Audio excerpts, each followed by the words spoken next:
नमस्कार सभी को। मैं सत्यनारायण एक शराबी हूँ। हाय सत्यनारायण हाय जी। सत्यनारायण जी, नमस्कार। सत्यनारायण जी। नमस्कार नमस्कार। ईश्वर की कृपा, आप सभी के प्रार्थना और प्यार, अल्कोहलिक्स अनोनिमस के बताए हुए मार्ग की वजह से आज मैं शराब के पहले घूंट से दूर।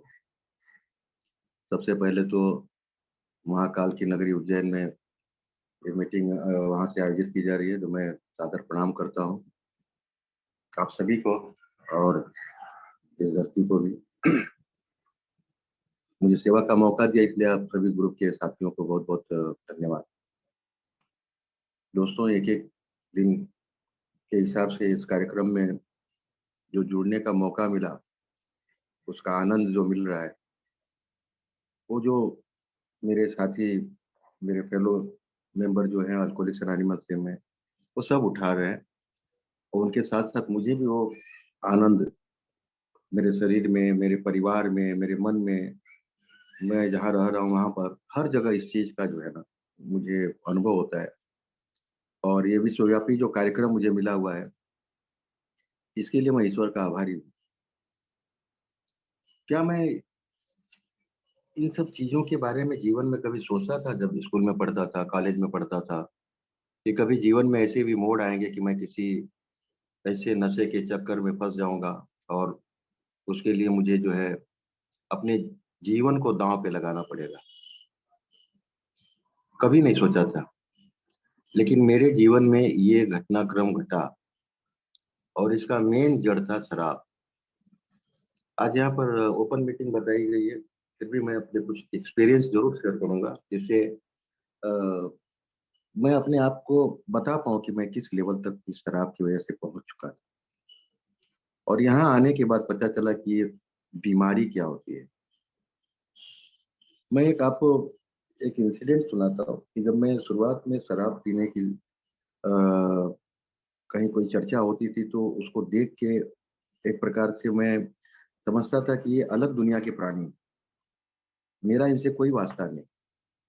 लेकिन 1981 में बहुत कम उम्र में, 20 साल के अंदर अंदर 19 कंप्लीट करते करते मुझे गवर्नमेंट ऑर्गेनाइजेशन में जॉब मिल चुका था और मेरी पोस्टिंग थी एक हिल स्टेशन पर।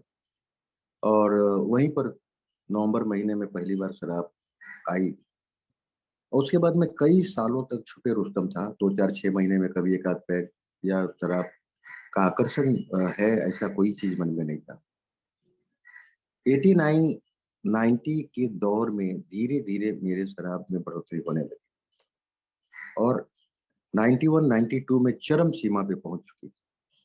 जो कभी एक पैक पीने वाला आदमी शराब नहीं पचा पाता था, वो अब सुबह शाम रात किसी भी वक्त और अब किसी भी प्रकार की, किसी भी ब्रांड की मुझे शराब जो है लगती थी। इस नौबत तक पहुंचने के पीछे बहुत कुछ मेरे जीवन में जो घटनाक्रम घटे, उन्होंने भी इसमें बहुत ज्यादा जो है सहयोग किया मेरी शराबियत को बढ़ाने में। अब मुझे इसमें से निकालने में असहयोग किया। मेरे जीवन की अनमैनेजेबिलिटी बढ़ते चली गई और जिसकी वजह से मेरी शराबियत जो है बढ़ते चली गई। ये चीजें उस समय समझ में नहीं आती, ये अल्कोहलिक्स अनोनिमस में आने के बाद पता चला। धीरे धीरे क्रम ऐसा हो गया कि मैं अपने ऑफिस भी नहीं जाता था समय पे। फिर कुछ दिन नहीं गए तो फिर महीने महीने नहीं जाता था। उसी तरह से रिश्तेदारों से मिलना बंद हो चुका था।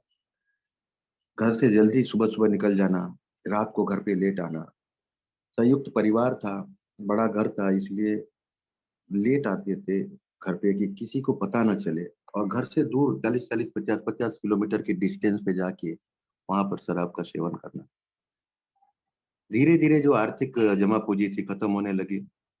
आर्थिक जमा पूंजी के बाद जो है पारिवारिक जो कुछ व्यापार था उस पर कभी कभी हाथ थोड़ा समय मिलता था बटा देता था, तो कुछ जो पैसे आते थे वो पगार से भी, सैलरी से भी ज्यादा आते थे। तो वो खर्च करने की जो आदत पड़ गई, उसके लिए वो कहाँ से आए वो समस्या होने लगी जीवन में। धीरे धीरे वहां पर भी ध्यान नहीं जाता था, नौकरी में भी ध्यान नहीं जाता था। कर्ज मांगना शुरू हो गया। अब कर्ज मांगने की वजह से ये इस तरह से कर्ज मांगना शुरू हुआ कि लोगों से झूठ बोलकर किस वजह से मैं कर्ज मांग रहा हूँ, ये चीजें उन्हें नहीं बताता था। मैं उन्हें गुमराह करते हुए लेकिन इतनी प्लानिंग के साथ जाता था कि मैं कौन से शब्द बोलूंगा, किस तरह से बोलूंगा, कैसे जल्दी से जल्दी सामने वाले के पास से जो भी मिले उसको लेके चलो। और इतनी तेजी से पैसे मिलने के बाद मुझे लगता था कि अगर मुझे मन में विचार आते थे कि हेलीकॉप्टर होता तो मैं जल्दी पहुंच जाता शराब के अड्डे पे। ये दौर में मैं उस समय था। इसी बीच एक मेरा शराबी मित्र जो है मुझे साथ में पीने वाला मिला एक जगह। मैंने कहा कि भाई बहुत अच्छा ठीक ठाक एकदम आज दिख रहा है, आजकल अभी बैठते नहीं, आते नहीं वहाँ। बोले नहीं नहीं, मैं तो अभी पीता ही नहीं। मैंने कैसे? तो बोले मैं फला जगह जाता हूँ, आध्यात्मिक सेंटर है, और वहां जाने के बाद मेरी शराब जो है अब रुक गई है। मैंने उससे पूछा कि मैं भी आऊं तो मेरा भी वहां पर कुछ होगा? बोला हाँ हाँ आ जाओ, मेरा नाम बताना। मैंने कहा क्यों इसका नाम बताऊं? मैं खुद डायरेक्ट जाऊंगा, मुझे सोर्स फोर्स नहीं चाहिए, कोई ऐसे मन में विचार है। मैंने कहा हाँ ठीक है देखता हूँ। एक दिन मैं सुबह सुबह वहां पहुंच गया 9 बजे के आसपास। वहां पर बताया गया कि 2 सेशन है, एक 10 से 11 और एक सेशन है 5 से 6। कौन से सेशन में आप आओगे? तो 7 दिन का कोर्स है। मैंने सोचा कि सुबह का ही कोर्स कर लेता हूँ, जिससे कि मेरी दोपहर में जो पीने की इच्छा या क्रम है वो बंद नहीं होगा। तो मैं होशियारी से बोला नहीं, सवेरे का ही करूंगा। तो 10 से 11 जाता रहा, और लगभग 7 दिनों तक मैंने शराब नहीं पी। पहली बार ऐसा हुआ कि मैंने 7 दिनों तक शराब नहीं पी। 7 दिनों के बाद वहां पूछा गया कि आपको ये कैसा लगा हमारा कार्यक्रम।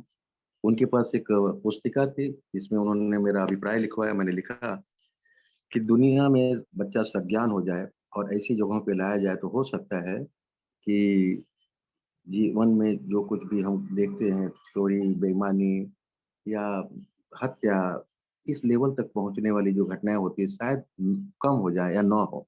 तो मतलब मुझे इतना अच्छा लगा था। कुछ दिनों के बाद एक रिसोर्ट में पार्टी थी, कुछ उसमें योगायोग से जाना पड़ा। और बहुत ही एक मेरी ईमानदारी से इच्छा थी कि मुझे जो है शराब नहीं पीनी है, लेकिन उस पार्टी को अटेंड करना था। शाम का टाइम था, और एटमॉस्फेयर इस तरह का था, सब दोस्त थे अपने मित्र थे। उनके साथ मैं गया और वहां पर जो है शराब कैसे आ गई पता नहीं चला। तो फिर इस क्रम को मैं भूल गया, शराबियत में चला गया। 93 में मई में एक बार मैं चला गया था यूपी में। गोरखपुर से एक ट्रेन निकलती है मुंबई के लिए, और एक वैवाहिक कार्यक्रम में गया था। कार्यक्रम अटेंड करने के बाद मुझे जल्दी निकलना था और रिजर्वेशन नहीं था। मुझे कुछ लोगों ने कहा कि चलो आपको छोड़ देते हैं स्टेशन पर। सुबह 7 बजे की ट्रेन थी, गोरखपुर से निकल चुकी थी, बीच के स्टेशन पर पकड़ना था। तो चाय की दुकान पर मैंने उनको बिठाया और एक चाय वाले से, बगल वाले से पूछा कि भाई यहाँ पर शराब का अड्डा कहाँ है। उन्होंने बताया कहाँ पर है। तो उस समय जैसे दूध के पैकेट मिलते हैं, पाउच मिलते हैं, उस तरह से वहाँ पे 200-200 ग्राम का मुझे लगता है कि पाउच मिलता था। 93 की बात है। बड़ा खुश हो गया मैं। मेरे पास प्लास्टिक की थैली थी, उस थैली में मैंने वो पाउच भरे, बड़ी थैली थी, और लेके आया। गाड़ी आने वाली थी, उन्होंने मुझे छोड़ा और चले गए। जनरल कंपार्टमेंट में रिजर्वेशन नहीं था, थोड़ी सीट मिल गई ऊपर वाले ही बर्थ पे। मैंने अपना जो है जो सामान था रख दिया, और वहीं से शराब का एक पाउच दांत से फोड़ता था और पीना शुरू हो गया। दोपहर में बनारस आया, शाम को इलाहाबाद आया, रात को जबलपुर आया, सुबह इटारसी आने के बाद मैं देख रहा हूँ तो मेरे सब पाउच वोच खत्म हो चुके हैं, और वो सब पैकेट जो है वो पड़े हुए टुकड़े। नीचे देख रहा हूँ तो नीचे लोग खड़े हैं, किसी को बैठने की जगह नहीं। इतनी कंडीशन खराब थी उस ट्रेन की। और मेरे सामने वाले बर्थ पर जो ऊपर वाला था उसमें कम से कम 6-7 लोग ऐसे सिकुड़ के बैठे हुए थे। पता नहीं क्या देख के, क्या सोच के उसमें से किसी ने भी मुझे उठाया नहीं, जगाया नहीं। चाहे मेरी अवस्था देख के सोचा होगा कि कौन इस छोड़ो जाने दो, ये शराबी एक बेवड़ा सोया हुआ है, इसको कौन देखे। क्योंकि इस अवस्था में कौन पंगा लेना चाहे। हो सकता है शायद उन लोगों ने दया कृपा की हो, छोड़ दिया हो। मैं उतर रहा हूँ और नीचे विंडो सीट वाले के पास उसने जगह दी, बैठ गया। मैंने कहा भाई साहब कौन सा स्टेशन आएगा? बोले भुसावल आने वाला है। हमने कहा कि भुसावल कितनी देर में आ जाएगा? बोले बस इसका नेक्स्ट जंक्शन भुसावल ही है। मुझे मालूम था, मैं कितनी बार यात्रा कर चुका हूँ, लेकिन फिर भी मुझे जानना था, जल्दी जानना था कि ये बता दे, कि कुछ भी बताए। अच्छा भुसावल में मार्केट एरिया कौन सी तरफ है स्टेशन के? बोले हम लोग कभी उतरे नहीं है, नहीं पता है। मन में विचार है कि कैसे ऐसे लोगों के साथ मैं सफर कर रहा हूँ जिनको ये भी नहीं पता चला कि भुसावल में मार्केट एरिया कहाँ है। मैं वर्षों से यात्रा कर रहा था, जब अपने आप को दोषी नहीं ठहरा रहा था कि मुझे नहीं पता है तो दूसरों को कैसे पता होगा। लेकिन मैं स्वार्थी हो चुका था इस शराब की वजह से। मेरी सोच कुंद हो चुकी थी। मेरे अंदर का किसी के प्रति जो है सद्भाव का भाव खत्म हो चुका था। ये चीजें मुझे केवल शराब की वजह से सब कुछ सहन करना पड़ता। भुसावल स्टेशन आया, ट्रेन स्लो होने लगी। जो कुली होते हैं दौड़ने लगे। वो दौड़ते हैं कि पैसेंजर का सामान लेने के लिए। मेरा दिमाग जो है क्लिक किया, मैंने कहा कि हो सकता है लोकल पर्सन इससे मालूम हो। तो चलती ट्रेन में मैं भी उसके पैरेलल दौड़ते दौड़ते उसके बात कर रहा हूँ कि मार्केट एरिया कहाँ है। वो भी मराठी में ही बोला कि पुलावरनं चढा आणि बाहेर निघा। पुल पर से चढ़िए और बाहर निकलिए, बस स्टैंड है उसके बाद मार्केट है। बोला शराब का, बोला सामने ही है। मुझे लगा जैसे कि मुझे एक बहुत बड़ी जो है ये ऐसी उपलब्धि मिल चुकी है कि जिसकी मैं कल्पना नहीं कर सकता। वैसे ही दौड़ते दौड़ते मैं ब्रिज पे चढ़ा, टीटी ने टिकट पूछा, टिकट दिखाया और उतर के चला गया दौड़ते हुए। मेरा सामान वहां पड़ा है, कोई परिचित नहीं, किसी से कोई संपर्क नहीं।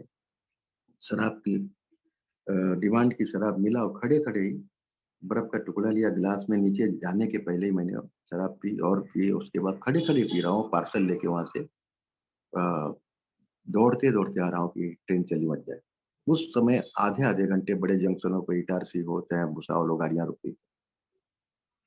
आने के बाद ब्रिज पर वही दो टीटी थे, उन्होंने कहा कि टिकट। मैंने कहा कि रेलवे के कौन से कानून में लिखा हुआ है कि बाहर से आए हुए लोगों से टिकट पूछना। स्टेशन से बाहर जाते हुए तो टिकट आप पूछ सकते हैं, आपका अधिकार है। उसका अधिकार मैं बताने लगा था, उनके साथ हुज्जत करने लगा था।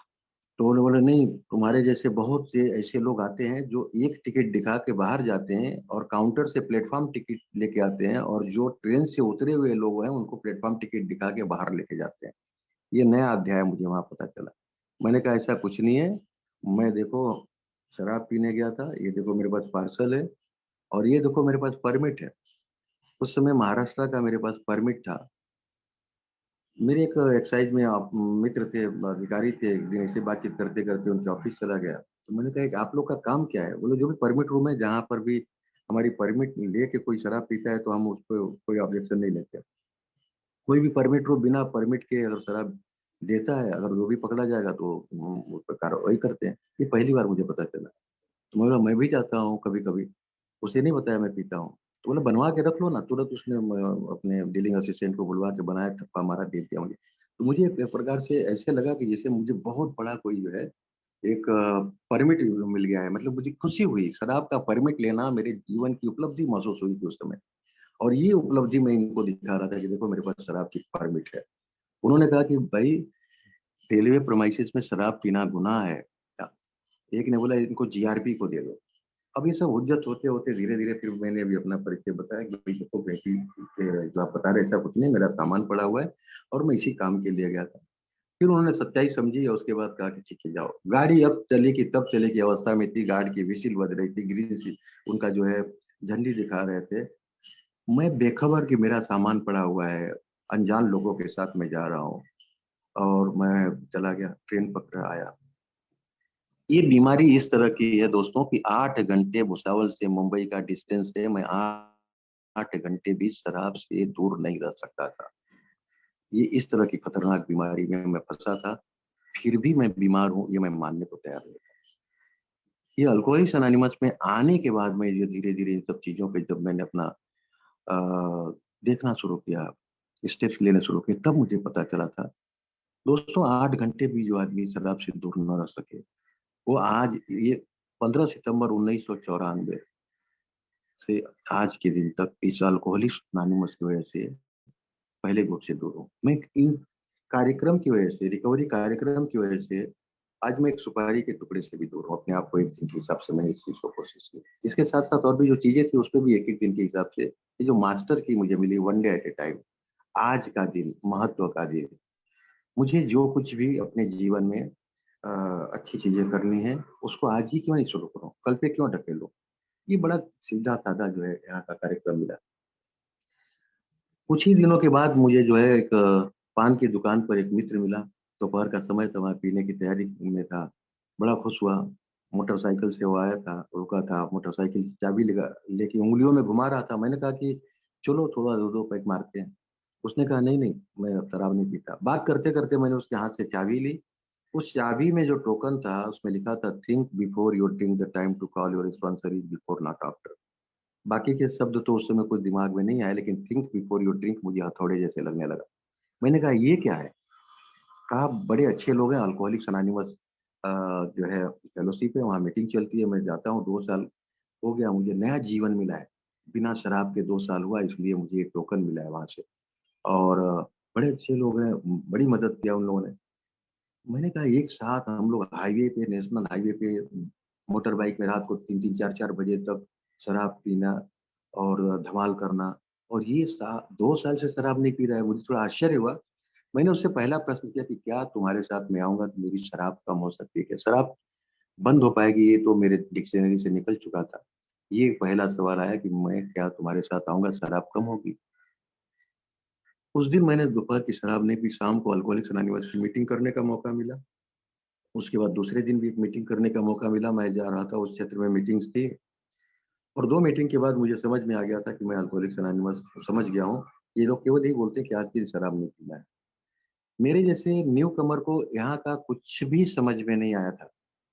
मैं अपने आप को बहुत ज़्यादा होशियार, विद्वान समझता था। पढ़ने में ठीक-ठाक रहा, इसकी वजह से लगता था कि मैं सब कुछ जानता हूँ। कुछ नहीं जानता था, अगर मैं जानता तो इस शराबियत की बीमारी में ही नहीं उलझता था।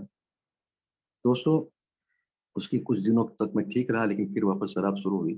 15 सितंबर 1994 को सुबह-सुबह शराब पीने की सोच रहा था, और उसी समय मुझे उल्टी हुई, और उसमें ब्लड के टुकड़े दिखे। उसी वजह से जो है मुझे लगा कि कोई भयंकर बीमारी हो चुकी है।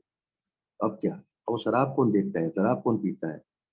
मैं उसके लिए फिर बाद में, जो उस समय 93 में मिले हुए लोग थे, उनके संपर्क में आया, और उसी दिन से मैंने जो है अल्कोहलिक्स अनोनिमस की जो है डोर पकड़ ली, और यहाँ आते गया। मुझे बताया गया कि 90 मीटिंग करो, जिससे कम से कम 1 मीटिंग में 3 लोगों की शेयरिंग सुनोगे, तो 9 त्रिक 27, 270 लोगों के अनुभव तुमको सुनने को मिलेंगे। मैं कागज़ पे लिखने लगा, 1 मीटिंग, 2 मीटिंग, 3 मीटिंग, 20-22 मीटिंग के बाद वो कागज़ फाड़ के फेंक दिया मैं। और उसके बाद धीरे-धीरे समझ में आया कि मुझे जो है ये अच्छा लगने लगा। लोगों से मिलना, मीटिंग के बाहर उनसे चर्चा करना, टिप्स देने लगे लोग कि किस तरह से रहना है, कैसे रहना है।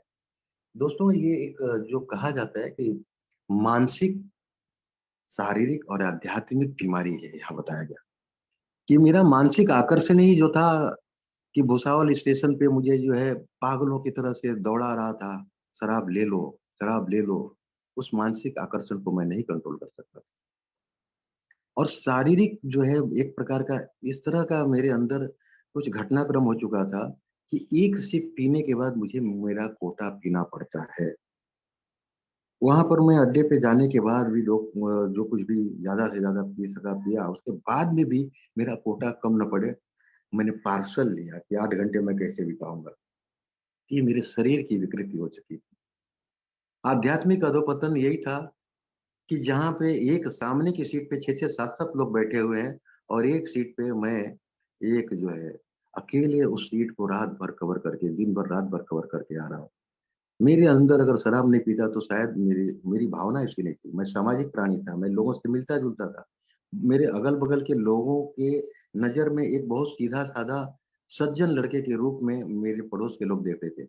इन सब चीज़ों की वजह से मैं अपने आप को बड़ा कुंठित, दोषित महसूस करता था इस शराबियत के दौर में। अगर वो मेरे विचार रहते, मैं शराब नहीं पीता, तो शायद मेरी सीट पे भी 6-7 लोग बैठे होते। एडजस्टेबल स्वभाव था। ये शराब ने मुझे वो सब चीज़ से खत्म कर दिया कि उसमें बीवी, बच्चे लेके लोग सर पे अपने जो उनके सामान थे लेके खड़े थे उस डब्बे में। ये आध्यात्मिक अधोपतन का क्या लक्ष्य? बहुत कुछ ऐसे अनुभव हैं। एक छोटे से अनुभव में जो मैं आपको कनेक्ट करके बताने की मुझे कोशिश कर रहा हूँ कि मेरा किसी के प्रति कोई भी जवाबदारी नहीं था, न परिवार के प्रति, न मेरे कार्यालय के प्रति, न मैं अपने प्रति भी जवाबदार था। मैं अपने आप के प्रति भी एक तरह से गुनहगार बनते चला जा रहा था। इस अवस्था के शराबी को अल्कोहलिक्स एनोनिमस में आने के बाद जैसे जैसे मैं फिजिकल मीटिंग चलती है, बोलते थे कि मोर मीटिंग मोर बेनिफिट, ज्यादा मीटिंग करोगे ज्यादा फायदा होगा। जहां भी जाता था तो पूछते थे न्यू कमर हो ना, हाँ। एक 20 क्वेश्चन उस समय होता था, देते थे, जिसका पहला प्रश्न होता था, क्या शराब पीने की वजह से आपका काम का समय कम होने लगा है क्या? मेरा क्यों काम का समय है? मैं तो छुट्टी पे हूँ, मैंने तो मेडिकल दे दिया है, मैं तो ड्यूटी पे नहीं हूँ, तो काम का समय का क्या सवाल है? ये मेरी सोच थी। मैं मुझे जिस विभाग में रखा गया है, उस विभाग में मेरी वजह से वहाँ काम नुकसान हो रहा है, मेरी वजह से मेरे दोस्त मित्र साथी जो है उनको एक्स्ट्रा बर्डन पड़ रहा है, ये सोच मेरी नहीं थी। ये एक आध्यात्मिक अधोपतन ही था, ये एक प्रकार से अपनी जवाबदारी से पलायन था, ये एक प्रकार से मैं जिस चीज के लिए नियुक्त किया गया था उसके लिए मैं अपनी गुंडागर्दी, दादागिरी और अपनी बदमाशी की वजह से उस चीज को जो है अपना हक समझता था। क्या है ये सब चीजें? क्यों हुई ये सब चीजें? पढ़ता था। और फिर जो भी कोई ऐसे मित्र जो मौसम में पीने वाले रहते थे, मिलते थे, उनको देता था, हमारी मीटिंग चलती आओ, हमारी मीटिंग चलती आओ। फिर यहाँ आने के बाद मुझे बताया गया, देखो कभी भी किसी एक आदमी को अकेले मीटिंग में लेने के लिए उसके घर मत जाओ, ग्रुप में बताओ, एक दो मेंबर जो सीनियर है उनके साथ जाओ, वो कैसे बात करते हो तुमको समझ में आएगा। मुझे लगता था मुझे मिल गया, जल्दी से जल्दी सबको मिले, जल्दी से जल्दी सबको मिले, जल्दी से जल्दी सबको मिले, मैं बेचैन हो चुका था। जब अल्कोहलिक्स अनोनिमस के लिटरेचर पढ़े तो पता चला कि हमारे शुरू के भाई भी इसी तरह से बेचैन थे, और उनको भी लगता था कि कितने फ्लोर की बिल्डिंग बनेगी, कैसे लोग आएंगे, कैसे उनको खाने पीने का व्यवस्था होगा, कैसे नौकरी की व्यवस्था होगी, कौन से फ्लोर पे क्या होगा। ये सब जो ट्रेडिशन हम पढ़ते हैं उसमें से बात है। तो ये चीजें जो है मुझे समझ में आया कि तो मेरा जो है अभी भी फोकस नहीं हो रहा था। यहाँ सुनता था कि स्पॉन्सर लेना है, मैं सोचता था मेरा कौन स्पॉन्सर बनेगा, मैं गुरुओं का गुरु हूँ, मेरा कौन गुरु बनने वाला है। गुरु परंपरा अलग है, स्पॉन्सर अलग है, एक मार्गदर्शक जो मेरे इस कार्य क्षेत्र में, इस फेलोशिप में मुझसे पहले आया है, मुझसे कार्यक्रम पहले लिया हुआ है, और वो जो आज सोबराइटी के रास्ते पे चल रहा है, वो मुझे बता पाएगा कि कहाँ कहाँ मीटिंग चलती है, क्या लिटरेचर्स है, कैसे जो है मुझे इस कार्यक्रम से फायदा हुआ, कैसे आपको फायदा होगा, जो चीजें देगा पूछते। मैं स्पॉन्सर बाद में चेंज भी कर सकता हूँ। ये सब ऑप्शन सुनने के बाद, मीटिंग के बाद जब निकलते थे, कहीं चाय की दुकान पे बैठे थे, कुछ लोगों से बातचीत होती थी, वो आनंद आने लगा, उसमें डिस्कशन में रस आने लगा, क्योंकि हम प्रोग्राम के बारे में बात करते थे, ए के बारे में बात करते थे, अपनी बातें करते थे, कुछ ऐसी कुंठाएं होती थी जो उस समय व्यक्त करके हंसते थे, तो एक रिलैक्स फील होता था। घर जाने के बाद लगता था जैसे एकदम तरोताजा, कहीं से एकदम ठंडी हवा का झोंका आ रहा है, उस तरह का वातावरण इस अल्कोहलिक एनोनिमस की मीटिंग से मुझे मिलना शुरू हुआ, और उसका मैं आनंद लेने लगा। और उस आनंद लेते लेते कब 90 मीटिंग हुई, क्लिक हुआ कि अरे आज 90 मीटिंग हो गई। मैं मेरे ग्रुप में लड्डू लेके आया, मेरा जो होम ग्रुप मैंने बनाया था, सबको बताने के लिए कि मेरा सर्टिफिकेट कोर्स पूरा हो चुका है। उस समय मुझे यही लगता था कोर्स है, कुछ भी जानकारी ज्यादा कुछ भी नहीं थी, बस एक लाइफ चल रही थी, मीटिंग कर रहा था, लोगों से मिल रहा था, और स्पॉन्सर अभी लिया नहीं था, बातचीत चलते रहती थी। दोस्तों फिर भी मैं आते रहा, ग्रुप की बिजनेस मीटिंग होती थी उसमें इन्वॉल्व होने लगा। मेरी रिकवरी का जो पार्ट है वो सबसे बड़ा पार्ट है मेरे ग्रुप में मेरा इन्वॉल्वमेंट, मेरा होम ग्रुप बनाना। यदि मेरे मैं खाना बदोश जैसे घूमते रहूं और दुनिया में कहीं भी मेरा एक झोपड़ा भी ना हो, तो मैं परिवार को कहाँ रखूंगा, मैं घूमते ही रहूंगा। तो मुझे कम से कम परिवार के साथ रहना है, तो कोई भी जो भी मेरी कैपेसिटी उस हिसाब से उनके रहने की व्यवस्था तो करनी पड़ेगी मुझे, चाहे रेंटल हो, चाहे खुद का हो, चाहे जैसे भी हो, मुझे करना है। ये मेरी रिस्पॉन्सिबिलिटी है अगर मेरा परिवार है तो। उसी तरह से मैं जहाँ रह रहा हूँ, जिस एरिया में रह रहा हूँ, वहां पर अगर मेरे नजदीक अल्कोहलिक्स एनोनिमस है तो मैं भाग्यशाली हूँ। और मैं उस चीज को जब सुना, बहुत से अल्काथन होते थे, नाइट विजिल होते थे, उसमें सुनते रहते थे, बड़े बड़े टॉपिक्स पे जब शेयरिंग होती थी, तो धीरे धीरे कानों में कुछ सब पढ़ने लगे, कुछ समझ में आने लगा, कुछ लगने लगा कि ये तो विश्वव्यापी कार्यक्रम केवल शराब छोड़ने का नहीं है।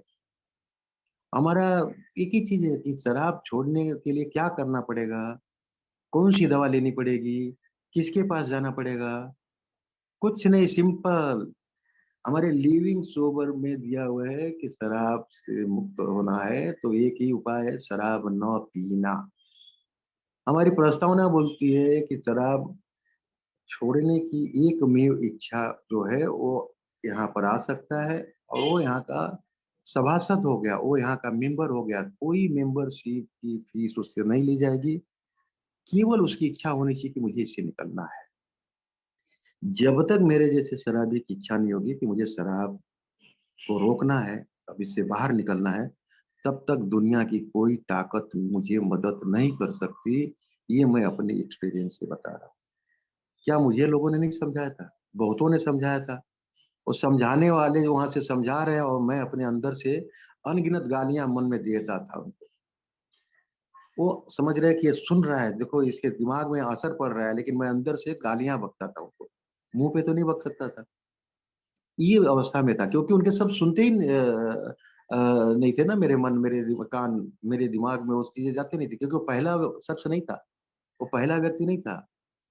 मेरी मिसेज ने भी मुझे कई बार समझाया। धीरे धीरे परिवार के लोगों को भी मालूम पड़ा कि कुछ गलत रास्ते में है। मैंने कभी भी घर में शराब नहीं पी। मैं अपने घर के लोगों के सामने कभी रेड हैंड नहीं हुआ, इतनी शराबियत के दौर देखने के बाद। लोगों को चलता था कि चलो ये काम धंधे में है, बिजी है, कुछ ना कुछ ऐसे। तो मेरी रिकवरी में, अल्कोहलिक्स अनोनिमस में, मैं ग्रुप की बिजनेस मीटिंग में बैठने लगा, वहाँ की चर्चाएं सुनने लगा कि किस तरह से अल्कोहलिक्स अनोनिमस का कार्यक्रम चल रहा है। और भी ग्रुप्स हैं, सभी ग्रुप्स में हम जा सकते हैं, हर ग्रुप में हमारा वेलकम है। दुनिया के जितने भी ग्रुप्स हैं, उन ग्रुप में हमारा वेलकम है अल्कोहलिक्स अनोनिमस के। तो ये मन में बैठने लगा, समझ में आने लगा कि किटी बॉक्स क्या होता है। ये लिटरेचर जो मैं जाता था ग्रुपों में, मुझे 20 क्वेश्चन देते थे, मीटिंग लिस्ट देते थे, वो कहाँ से आता है, उसका खर्चा कौन उठाता है। जब मैं इस परिवार का सदस्य बना और इन चीजों के बारे में सोचने लगा, समझने लगा, सुनने लगा, तब समझ में आया कि हमारे भाई, जो सीनियर भाई हैं, जो आते हैं मीटिंग में, जो किटी बॉक्स घुमाया जाता है, उस किटी बॉक्स में स्वेच्छा से जो कुछ भी, किसी से कुछ भी यहाँ पर जबरदस्ती नहीं है, कोई मांगता नहीं है। जो अनाउंसमेंट, जिसकी जो इच्छा है, उसका भी एक लिमिटेशन है, तो हिसाब से देते हैं। उसी का लिटरेचर आता है, उसी के मीटिंग प्लेसेस के जो कुछ रेंट है, लाइट का खर्चा है, वो देना पड़ता है। ये चीजें समझ में आने लगी दोस्तों। और मैं 2 साल के बाद ग्रुप का आइजिया बना, इंटरग्रुप में गया, इंटरग्रुप की जानकारी मिली। फिर 2 साल के बाद मैं पब्लिक इंफॉर्मेशन चेयरमैन की जवाबदारी मुझे मिली। उसके बाद जो है फिर एक इंटरग्रुप की स्थापना हुई, जहाँ पे इंटरग्रुप का चेयरमैन बना 2 साल के लिए। फिर 3 साल का जो पीरियड है जीएसओ में डेलीगेट का। और उसके बाद मुझे ग्रुप ने कहा कि भाई, आप समय नहीं मिल पाता था, आप ग्रुप के सेक्रेटरी बने ही नहीं कभी। दोस्तों ने हंसते हुए कहा, मैंने कहा नहीं, जरूर बनूंगा, समय निकालूंगा। तो मेरे ग्रुप के लोगों ने सहयोग किया, मैं ग्रुप की सेक्रेटरी लगभग 10 साल इस सर्विस स्ट्रक्चर में, एक प्रकार का, जितनी यथाशक्ति मेरी थी। मैं अगर सोचूं कि मैंने कर दिया और इसके बाद जो आदमी आएगा वो बिगाड़ देगा, यही तो है रोटेशन पद्धति अल्कोहलिक्स अनोनिमस में, कि मैं जो कर रहा हूँ मैं ही अच्छा करता हूँ, तो आगे वाले कब आएंगे, वो कब करेंगे। काम करो हटो, काम करो हटो, काम करो हटो, ये रोटेशन पद्धति है कि जो आएगा सीखेगा, इन्वॉल्व होगा। इसमें मुझे बहुत बड़ी रिकवरी मिली दोस्तों। अल्कोहलिक्स अनोनिमस की सर्विस की वजह से असंख्य ग्रुपों में जाने का मौका मिला। बहुत से कार्यक्रम आयोजित जो होते थे उसमें सहभागिता, और जो है उसके साथ साथ उनके सहयोग, इन सब चीजों का अवसर मिला। और जिससे सुनने समझने, अपनी बात को किस तरह से रखने का एक तौर तरीका मिला। शुरुआती दौर में स्पॉन्सर ले चुका था मैं इस पीरियड में। शुरुआती दौर में मैं जो है जब जाता था, तो मुझे याद है कि 95 में पहली बार जीएसओ कॉन्फ्रेंस अटेंड करने का मुझे मौका मिला। मैं 94 सितंबर में आया था, और मेरे स्पॉन्सर ने कहा कि देखो, तुम ये सब भाग दौड़ करते हो, ये एक आदमी आया है, ये जा रहा है मद्रास, और ये सेवा में बहुत सीनियर आदमी है। मुंबई में जो जीएसओ की स्थापना हुई उस पीरियड में जो बहुत सी ड्राफ्टिंग थी, इस शख्स ने उसमें बहुत सहयोग किया है। मुझे बड़ी प्रसन्नता हुई कि भाई जीएसओ क्या है, ये सब चीजें नहीं समझ में आती थी। वहां जाने के बाद मुझे एक बहुत सीनियर मेंबर थे, हमारे एरिया के डेलीगेट थे, आज इस दुनिया में नहीं है बेचारे। उन्होंने मुझसे पूछा कि तुम कितने महीने से आ रहे हो एरिया में? मैंने कहा कि अभी तो हो गए 8-9 महीने। तो तुम जो शुरुआत में आते थे बोलते थे, आज भी वही बोलते हो कि कुछ फर्क है तुम्हारे बोलने में? मैं समझ नहीं पाया उनकी बात। उन्होंने यही कहा कि जब तुम शुरू में आए थे तो तुम्हारी जो समस्याएं थी वो समस्याएं एज इट इज है कि कुछ फर्क पड़ रहा है उसमें? मैंने कहा ये नहीं, समस्याएं तो थोड़ी फर्क पड़ रही है। तो ज्यादा फर्क पड़ने के लिए तुमको ये रिकवरी कार्यक्रम अपनाना पड़ेगा। अगर तुम यहाँ आए हो बिना शराब के जियोगे, तो दुनिया में बहुत से लोग बिना शराब के जीते हैं, जिन्होंने शराब नहीं पी, किसी प्रकार का नशा नहीं किया, वो भी अपने जीवन में अच्छा चलते हैं। तो तुम शराब के साथ साथ अपनी अनियमितताओं पे काम करो और ज्यादा से ज्यादा जो है अपने स्पॉन्सर के संपर्क में। उनकी बात मुझे उस समय समझ में नहीं आई, लेकिन बार बार मिलते थे वो। फिर उसी इंटरव्यू में मैं जब पीआई चेयरमैन बना था, उस पीरियड में उनसे संपर्क आया, नजदीक आया, तो बातें होती थी, मेरे स्पॉन्सर भी बताते थे। तो ये मुझे मालूम पड़ा कि मेरे जीवन में जो अनमैनेजेबिलिटी थी, ये मेरी रिकवरी में बहुत बड़ी एक बाधा थी। जैसे अल्कोहलिक्स एनोनिमस ने मुझे सिखाया कि 10 बजे की मीटिंग है, आज जो यहाँ पे जवाबदार मेरे भाई हैं, उन लोगों ने शार्प 10 बजे प्रार्थना लेकर मीटिंग स्टार्ट की। शायद आप जो शुरू से जुड़े हो सभी मेरी बात से सहमत होंगे। ये क्या पहली मीटिंग है? हमारी अल्कोहलिक्स एनोनिमस की जो भी मीटिंग चलती है उसमें कोई भी भुइयां भोपाल आने वाले उनके लिए 2 मिनट में प्रार्थना लेट नहीं होती है। एक बोलने वाला एक सुनने वाला आ गया तो ठीक, अगर कोई नहीं है, एक ही मेंबर है, अगर टाइम हो गया तो प्रार्थना लेकर मीटिंग स्टार्ट करता है। एक ग्रुप है, आज उस ग्रुप का मुंबई में 50 साल जो है उसका स्थापना दिवस, ग्रुप का जो एनिवर्सरी है ग्रुप का। उस ग्रुप की कहानी मैंने जब सुनी थी कि जो उसके शुरुआत के मेंबर थे वो आते थे, तो उस ग्रुप में कोई नहीं आता था, अकेले वो टाइम दिया था उस टाइम पे आते थे, प्रार्थना करते थे और एक लिटरेचर पढ़ते हुए बैठते थे। कुछ महीने के बाद एक दूसरा मेंबर आया पूछते पूछते, और उसके बाद उस तरह से संख्या बढ़ी। आज उस ग्रुप में अगर वो मेंबर उस समय चला जाता और अकेले प्रार्थना करके नहीं बैठा, तो उस ग्रुप का आज 50 साल का 29 मई 2022 को ग्रुप एनिवर्सरी मनाया जा सकता था क्या? नहीं। तो दोस्तों, शुरुआत में मेरे सभी जो अल्कोहलिक्स एनोनिमस के को फाउंडर रहे, जो हमारे भाई हैं, जहाँ जहाँ पे ये अल्कोहलिक्स एनोनिमस की शुरुआत हुई, उन्होंने कष्ट किया, उन्होंने मेहनत की, उसको जमाया। ये चीजें मुझे सर्विस में आने के बाद सीखने को मिला। मुझे ये पता चला कि मेरी रिकवरी में अगर ग्रोथ लाना है तो मुझे यूनिटी के साथ रहना पड़ेगा। और यूनिटी क्या है? दुनिया भर के, भारत भर नहीं, पूरे विश्व के जो भी अल्कोहलिक्स एनोनिमस के हमारे ग्रुप्स हैं, हमारी 12 ट्रेडिशंस, ये हर जगह वही फॉलो होता है। जहां भी फॉलो होता है, जिस भी ग्रुप में फॉलो करते हैं लोग, वो हमारा अल्कोहलिक्स एनोनिमस का ग्रुप उस ट्रेडिशन को फॉलो कर रहा है। ये हमारी यूनिटी है। अपनी मनमानी कोई नहीं करता। और सर्विस, कि जब तक मैं यूनिटी के साथ नहीं रहूंगा और सर्विस में इन्वॉल्व नहीं होगा, तब तक ये तीनों जो चीजें हैं, मेरी रिकवरी का बेस जो है, ये मैं नहीं कहता, ये प्रोग्राम ने दिखाया है। मुझे कितना लेना है, बुफे लगा हुआ है कि मैं 4 जगह शादियों में गया और तो कहीं आइसक्रीम खाया, कहीं ककड़ी खाया, कहीं टमाटर खाया, कहीं पूरी भाजी खाया, क्योंकि चारों जगह थोड़ा थोड़ा खाना है। आखिरी जगह पहुंचा तो बोला चलो आइसक्रीम ही खा के निकल चलते। अरे भाई, खाना नहीं खाया? नहीं नहीं, मैं अभी डाइटिंग पे हूँ। या झूठ बोल सकता हूँ, कुछ भी बोल सकता हूँ, या सही है तो बोल सकता हूँ। पहले तो बोल देता था कुछ भी, लेकिन आज सोच सकते हैं, कसम नहीं खाना पड़ता है। जो मैं आपसे कह रहा हूँ वो सत्य है। अगर आपको विश्वास है तो ठीक है, आपकी मर्जी, मैं क्यों कसम खाऊं? कसम खाने के बाद में क्या मैं कसम से सच बोल रहा हूँ, तो क्या गारंटी कि आपको विश्वास होगा? ये कार्यक्रम मुझे बताता है कि मुझे खुद से ईमानदार होना पड़ेगा। ये मेरी रिकवरी का बेस है। जब तक मैं खुद से ईमानदार नहीं होऊंगा, अपने आप से प्रेम नहीं करूंगा, तब तक मैं क्या रिकवरी करूंगा? छोटा बसंत जैसे रहूंगा, ड्राई सोबर जो कहा जाता है वही रहूंगा। ये चीजें रियलाइज होने लगी और इस पे मैंने काम करना शुरू किया, जिसका दोस्तों फायदा होता है।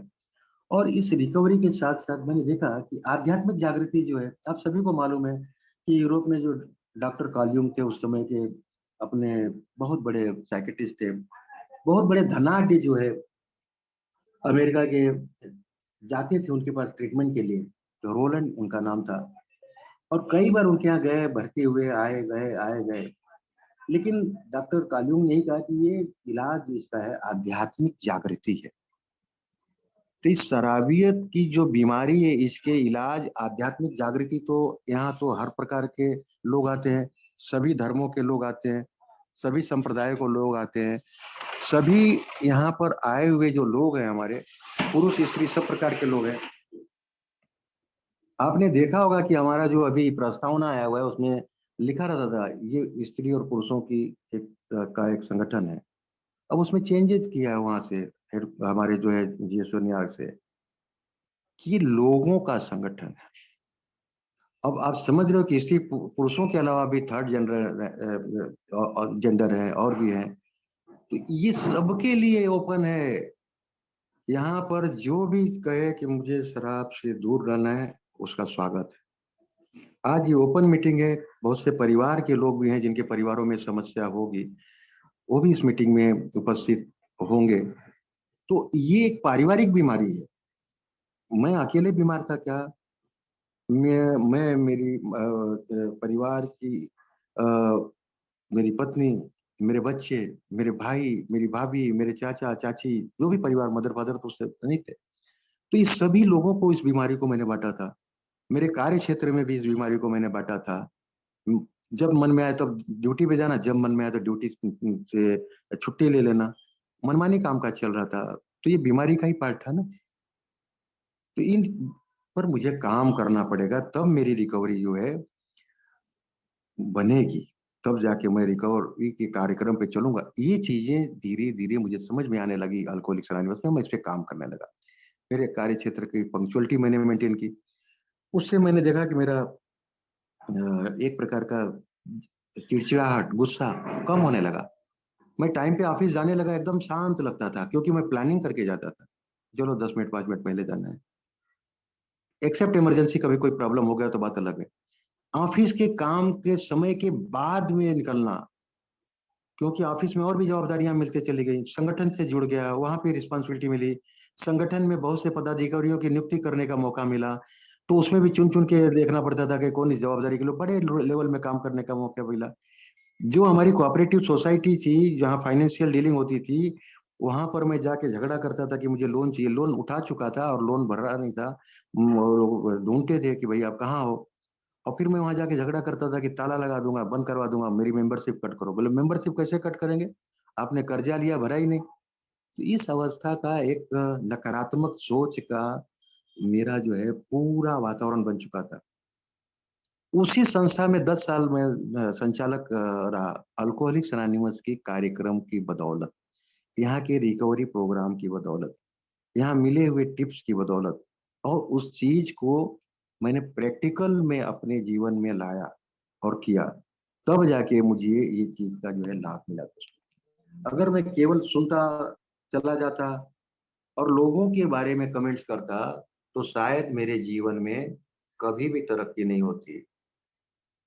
एक संस्कृत में कहा जाता है को अत्र दोषा, तो यहाँ ये में मुझे वही बताया गया कि मेरे अंदर क्या दोष है, मुझे उस चीज को देखने का है। उसके लिए 12 कदम का मुझे एक बहुत बड़ा उपहार मिला, कि मैं शराबी हूं कि नहीं हूं, ये मुझे ही मानना है। हूँ, उसमें कोई डाउट है नहीं।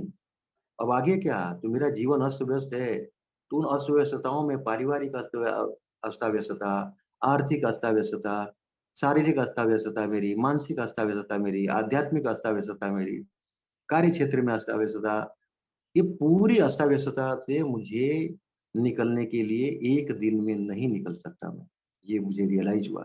धीरे धीरे करके उसमें मैं काम करने लगा और धीरे धीरे उसमें से निकलने का मार्ग मिला। क्या अस्ताव्यस्तता खत्म हो गई?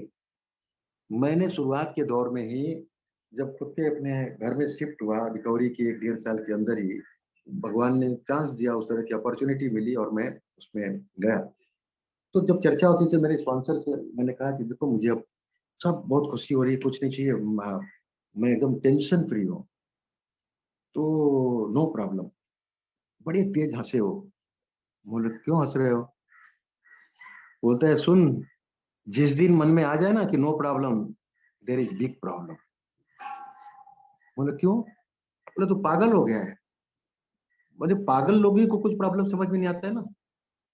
बोला उनकी बात समझ में नहीं आई। उन्होंने कहा ये जीवन है, ये दिनचर्या है, तुझे आज लग रहा है कि आज कोई प्रॉब्लम नहीं है, अगला क्षण तेरे हाथ में है। ये उनकी भाषा थी, उम्र में बड़े थे, बड़ा प्रेम करते थे।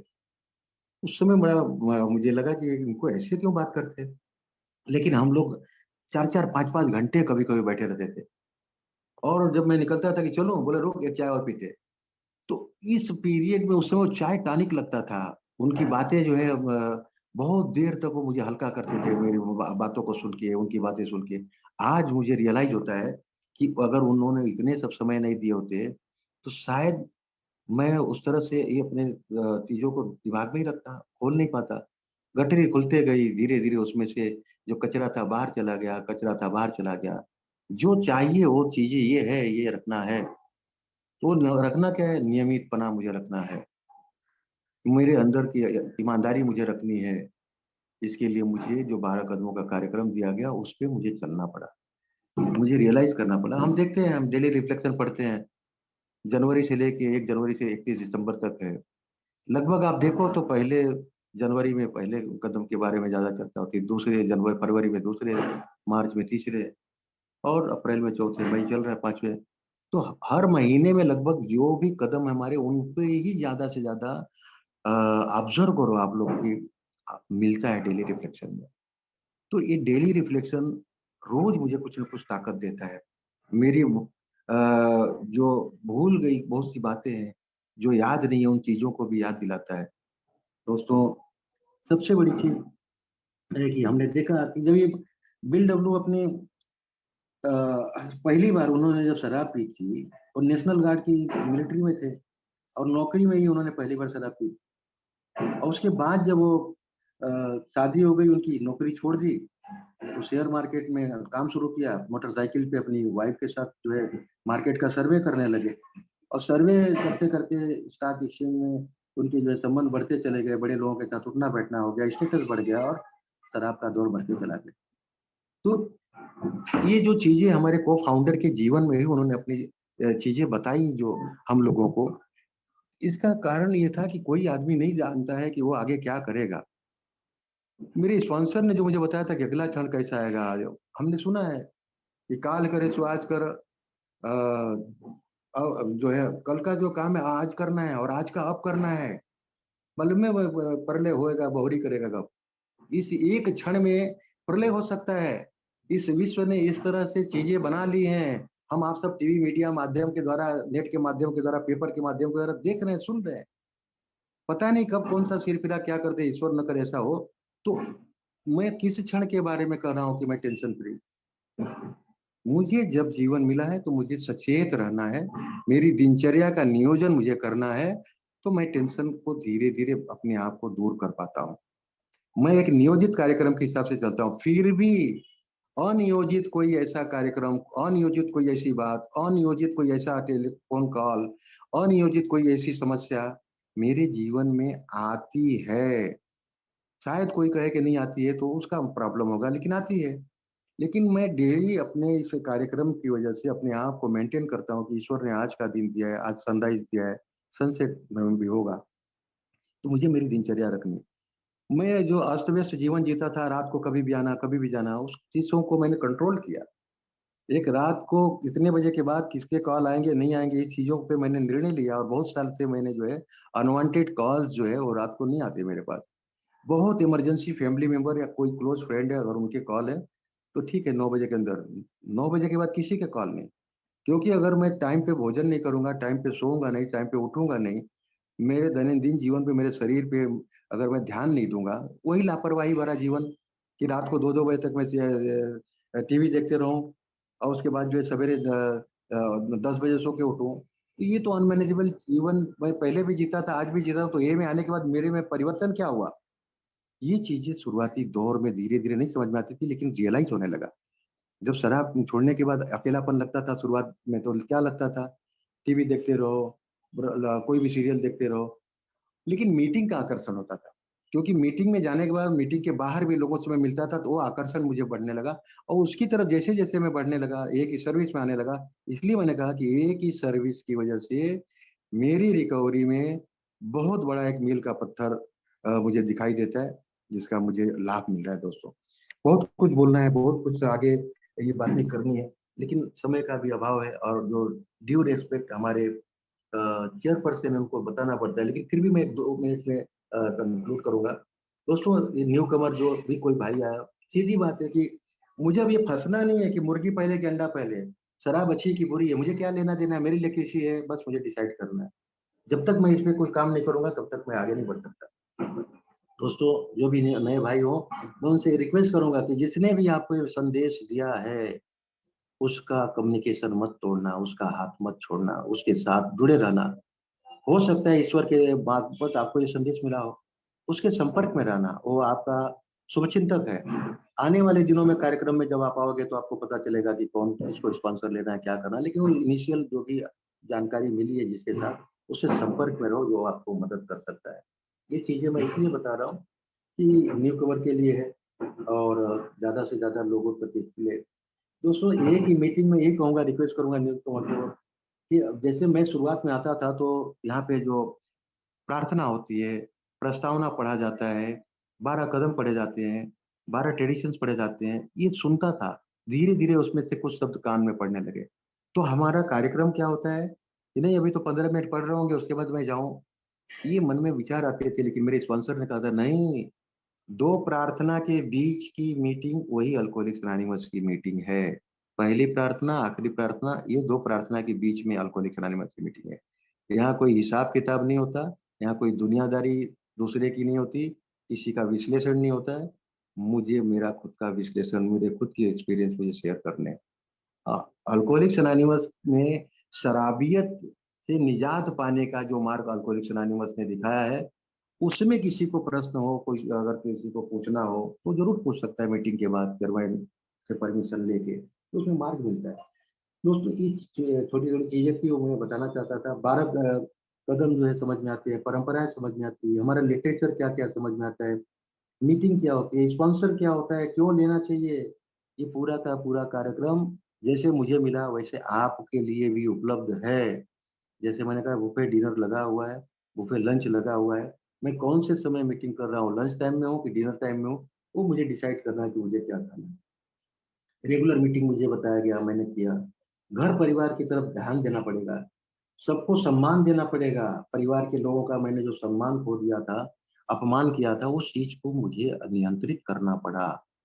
सबसे ज्यादा अपने आप को नियंत्रण में रखते हुए धीरे धीरे धीरे धीरे तो अब ये रिकवरी होगी। आर्थिक रिकवरी, आध्यात्मिक रिकवरी, मानसिक रिकवरी, शारीरिक रिकवरी, पारिवारिक रिकवरी, कार्य क्षेत्र की रिकवरी, फिर मेरे जो टूटे हुए रिश्ते थे उनमें भी एक प्रकार से मैं जुड़ सका।